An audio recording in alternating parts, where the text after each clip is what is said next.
Pelajaran Sekolah Sahabat, Selasa 3 Juni 2025, pelajaran ke-10, Triwulan yang kedua. Judul untuk hari ini adalah Kisah Sodom dan Gomora. Ada kisah penting perjanjian lama lainnya yang menjadi rujukan langsung Petrus ketika menggambarkan peristiwa-peristiwa akhir zaman, kehancuran Sodom dan Gomora. Kota-kota di dataran telah menjadi legenda karena kejahatannya dan menjadi contoh pertama dari pusat populasi yang dihancurkan oleh api dari surga. Bacalah 2 Petrus 2 ayat 4-11, Yudas 5-8, dan Yehezkiel 16 ayat 46-50, dan perhatikan semua detailnya. Apakah kondisi moral yang menyebabkan kehancuran kota-kota ini dan persamaan apakah yang ada saat ini juga? Saya baca dalam 2 Petrus 2 ayat 4-11. Sebab jikalau Allah tidak menyayangkan malaikat-malaikat yang berbuat dosa tetapi melemparkan mereka ke dalam neraka dan dengan demikian menyerahkannya ke dalam gua-gua yang gelap untuk menyimpan mereka sampai hari penghakiman. Dan jikalau Allah tidak menyayangkan dunia purba tetapi hanya menyelamatkan Nuh, pemberita kebenaran itu, dengan 7 orang lain ketika ia mendatangkan air bah atas dunia orang-orang fasik. Dan jikalau Allah membinasakan kota Sodom dan Gomora dengan api dan dengan demikian memusnahkannya dan menjadikannya suatu peringatan untuk mereka yang hidup fasik di masa-masa kemudian, tetapi ia menyelamatkan Lot, orang yang benar yang terus-menerus menderita oleh cara hidup orang-orang yang tak mengenal hukum dan yang hanya mengikuti hawa nafsu mereka saja. Sebab orang benar ini tinggal di tengah-tengah mereka dan setiap hari melihat dan mendengar perbuatan-perbuatan mereka yang jahat itu, sehingga jiwanya yang benar itu tersiksa. Maka nyata bahwa Tuhan tahu menyelamatkan orang-orang saleh dari pencobaan dan tahu menyimpan orang-orang jahat untuk disiksa pada hari penghakiman, terutama mereka yang menuruti hawa nafsunya karena ingin mencemarkan diri dan yang menghina pemerintahan Allah. Mereka begitu berani dan angkuh sehingga tidak segan-segan menghujat kemuliaan, padahal malaikat-malaikat sendiri yang sekalipun lebih kuat dan lebih berkuasa daripada mereka tidak memakai kata-kata hujat kalau malaikat-malaikat menuntut hukuman atas mereka di hadapan Allah. Yudas 5-8.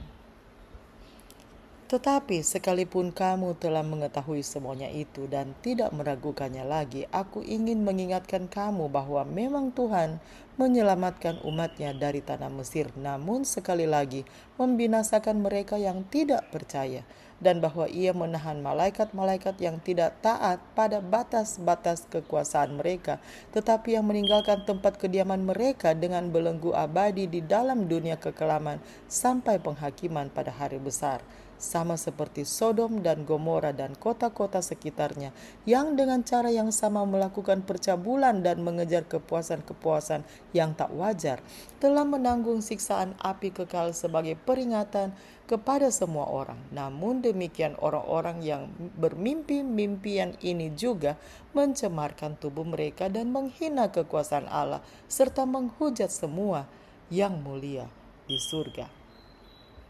Saya baca dalam Yehezkiel 16 ayat 46-50. Kakakmu yang tertua ialah Samaria, yang beserta anak-anaknya perempuan diam di sebelah utaramu, dan kakakmu yang termuda ialah Sodom, yang beserta anak-anaknya perempuan diam di sebelah selatanmu. Bukankah engkau hidup menurut perbuatan mereka dan engkau lakukan seperti perbuatan-perbuatan mereka yang keji? Sebentar lagi saja engkau berbuat lebih jahat dari mereka dalam seluruh hidupmu. Demi aku yang hidup, demikianlah firman Tuhan Allah, sesungguh-sungguhnya Sodom, kakakmu yang termuda beserta anak-anaknya perempuan tidak berbuat seperti engkau lakukan beserta anak-anakmu perempuan. Lihatlah, inilah kesalahan Sodom, kakakmu yang termuda itu. Kecongkakan, makanan yang berlimpah-limpah dan kesenangan hidup ada padanya dan pada anak-anaknya perempuan, tetapi ia tidak menolong orang-orang sengsara dan miskin.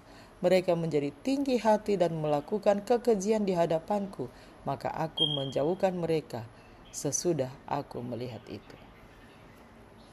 Peringatan yang diberikan kepada umat akhir zaman di planet ini melalui kisah Sodom dan Gomora sangat jelas. Pada akhirnya orang fasik juga akan dihancurkan oleh api, seperti yang digambarkan dengan sangat jelas dalam Wahyu 20. Dosa sangat menipu karena membutakan kita pada keadaan hati kita sendiri, menutupi pelanggaran kita di bawah lapisan persetujuan diri, sementara kejahatan yang dilakukan oleh orang lain seringkali tetap terlihat jelas bagi kita. Dalam pasal yang sama di mana Tuhan berbicara tentang betapa besar kasih yang Dia curahkan kepada bangsanya, Dia juga harus memperingatkan bangsa itu bahwa meskipun tidak melakukan dosa yang sama, itu sebenarnya menjadi lebih jahat dari Sodom. Israel telah bermain sundal. Yeskiel 16 ayat 41. Melakukan persinahan rohani. Bayangkan betapa terkejutnya umat Tuhan ketika mereka mendengar bahwa mereka lebih jahat daripada orang-orang yang terkenal karena kejahatannya. Ini bukan hal baru, tidak hanya bagi Israel kuno tetapi bagi seluruh umat manusia. Dalam Roma 1 ayat 18-32, Paulus menyajikan daftar panjang kejahatan manusia yang bisa saja ditulis berdasarkan surat kabar masa kini. Gambaran Paulus tentang dosa orang kafir tidak dimaksudkan untuk menciptakan perasaan superioritas di antara orang Yahudi, tetapi agar umat Tuhan pada akhirnya dapat memahami keseriusan dosa mereka sendiri. Nathan melakukan hal yang sama ketika dia berbicara dengan Daud. Dia menceritakan kisah tentang seorang kaya yang mencuri satu domba dari seorang miskin. Kisah ini sangat membangkitkan kemarahan Daud. 2 Samuel 12 ayat 5. Karena ketidakadilan itu tampak jelas. Meski begitu, Nathan tetap menyatakan, "Engkaulah orang itu." 2 Samuel 12 ayat 7. Untuk membuat Daud melihat dirinya sendiri dalam cerita tersebut. Penting untuk diingat bahwa Alkitab tidak ditujukan kepada dunia luar tetapi terutama kepada umat Allah sendiri. Ketika kita melihat dosa-dosa keji orang lain dijelaskan dalam perikop seperti Wahyu 13 atau 17, itu adalah peringatan bahwa kita juga bisa jatuh ke dalam perangkap yang sama. Demikianlah bacaan pelajaran Sekolah Sabat Selasa 3 Juni 2025. Sampai bertemu di bacaan pelajaran Sekolah Sabat hari berikutnya. Tuhan memberkati.